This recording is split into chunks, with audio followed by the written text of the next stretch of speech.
The Falcons took on the Ohio University Bobcats at Stellar Field this weekend. Danny Schmitz comes into the weekend standing at 698 wins and looking to become just the second coach to win 700 MAC games. Bottom of the first with Jeff Scott on second. Randy Ryder doubles to left field and drives in Scott. That's RBI number 11 for Randy this year, good enough for second on the team. A few batters later, Cam Doherty with a base hit up the middle, driving in Ryder and giving BG a 3-0 lead. But the Bobcats wouldn't waste any time getting back at the Falcons. Top of the second with a runner on, Tanner Picnic sends a Zach Carey pitch into the trees behind the left field fence for a 2-run home run, his third on the year. The Bobcats would tie it up in the fourth with a Tony Giannini sacrifice fly that would score Rudy Rote, and it would even up the score at 3 apiece. Head to the bottom of the sixth, Jeff Scott getting involved again. He comes up to bat with 2 runners in scoring position, and he would deliver a 2 RBI base hit, scoring Jake Wilson and Cam Doherty. RBIs number 15 and 16 for Scott on the year. BG would add on an insurance run in the sixth on a pass ball by Ohio's Nick Bredesen. Ohio would get another run in the ninth, but Cody Brown would shut the door on the Bobcats with a 6-out save.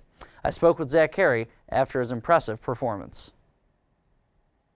Joined now by Zach Carey. Zach, 7 innings pitched, 5 strikeouts, 3 earned runs, and only 5 hits. Zach, what went so right for you today?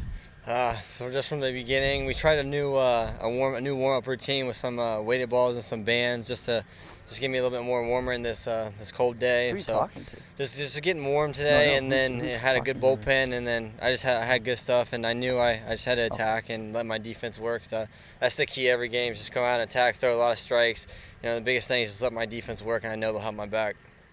7 days ago, you had a start against Michigan. It wasn't one of your better ones, giving up 4 earned runs. What went so differently for you today, and what have you been working on since then? The biggest thing is just forgetting that. So today we started a new series in the MAC. So today was just about getting the first win in the MAC, and this is all that matters. So we just need to do well in this MAC play, and then obviously get us to the tournament. And anything can happen. So the biggest thing for me was just forgetting last weekend, and then just starting on Monday, just getting prepared for today and doing everything I could this week to make sure I was ready to go. You touched on it earlier, opening weekend for you guys for the MAC. How important is it to get off to a hot start like you guys did today? Oh, it's everything. So it's awesome that the first 2 weekends we have home versus Ohio and Eastern. So it's a great opportunity to come out and win the series, is get some good wins in the MAC, and then when we start our road games later on in the year, we'll be set. So I think these first 6-9 games will be huge, just to get a lot of those wins, and then we got some tough games like at Ball State, Central. So being able to play the first 2 weekends in MAC play is awesome. So we had our home opener on Wednesday, and then we had a great crowd come out today. It was just awesome to feed off their energy and give them a win. Zach, congrats on the win, and go get them the rest of the weekend. Thank you. Thank you. The Falcons would look to clinch a series win on Saturday, but unfortunately they would run into trouble early. We pick up the highlights in the bottom of the first, with Randy Ryder at the plate and Joe McGinnis on first. Ryder pounds the ball to left center field for an RBI double, his 12th on the season. But yet again, just like on Friday, the Bobcats would strike back quickly. Rudy Rote steps up to the dish and promptly singles up the middle off of Brad Croy, scoring Aaron Levy and Devin Garcia. RBIs number 19 and 20 for Rote on the season. Bobcats got another run on what was scored as a double steal. Tanner Picnic breaks for second, and on the throw down to Neil Lambert, Rudy Rote breaks for the plate, and he would score safely. Skip ahead to the top of the fourth inning. Aaron Levy with a sacrifice fly to center field, earning him RBI number 7 of 2018 and scoring Ryan Sargent, making it a 4-1 ball game. The Bobcats wouldn't stop there, as next up was Rote again, who would pick up his 3rd and 4th RBIs of the day, scoring Devin Garcia and Dan McCauley on a 2 RBI double that would push it to a 6-2 score. Bobcats weren't done in the fourth. They would tack on one more run on a Tanner Picnic single, bringing Rote home and pushing their lead to 6. A Jake Wilson RBI single would actually bring the Falcons to within 5. Ohio was relentless, though, as they would pick up another run in the top of the 6th.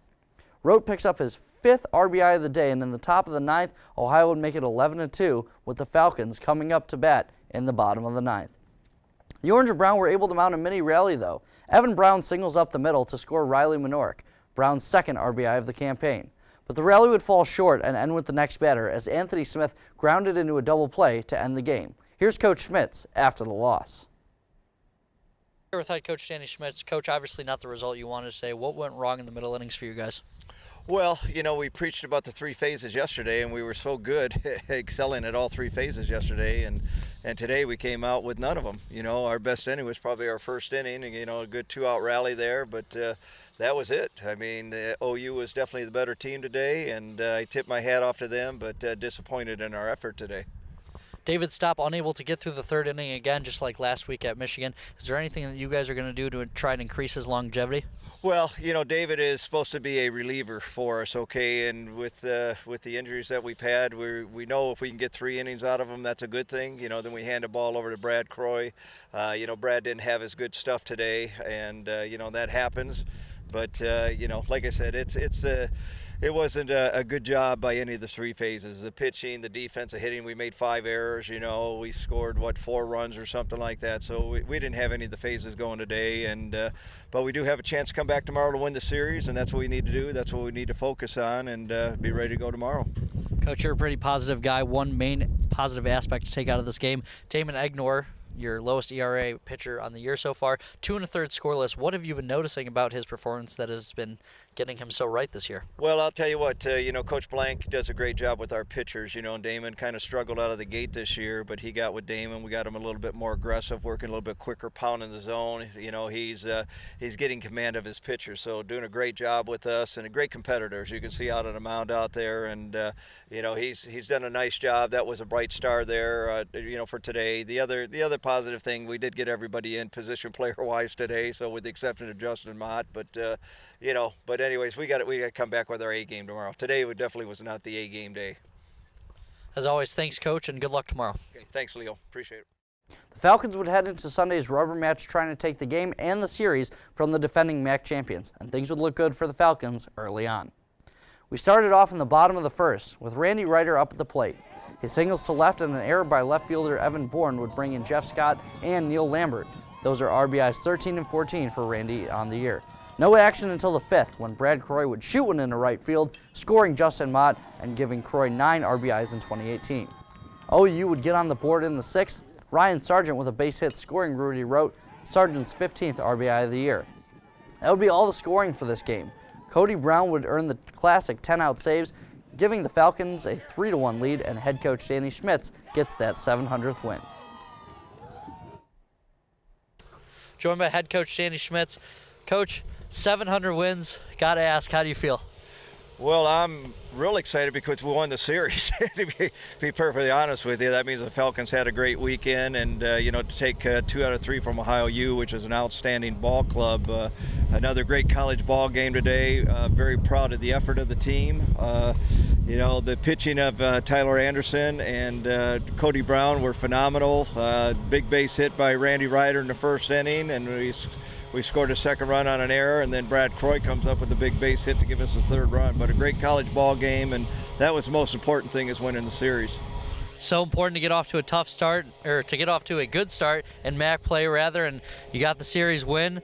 How much momentum does this give you guys heading into next week against Kent State and Eastern Michigan? Well, next week with Kent State, that's just going to be a non-conference game, okay? So a little different schedule this year, but we will play them later on the year. But we got Eastern coming back at home, and like I said, we have 4 home series conference-wise and 5 on the road, so it's very important we take care of business when we're at home. Got to ask you one more question about 700 wins. Where does this rank amongst your baseball memories? Because I know you got a lot of them.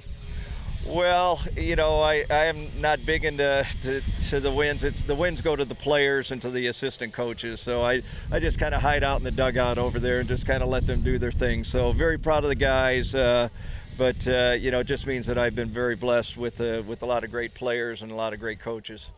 Coach, thanks again. Congratulations. Thanks, Leo. Appreciate it. For more on sports, check out the Falcon Sports Report every Monday and Friday.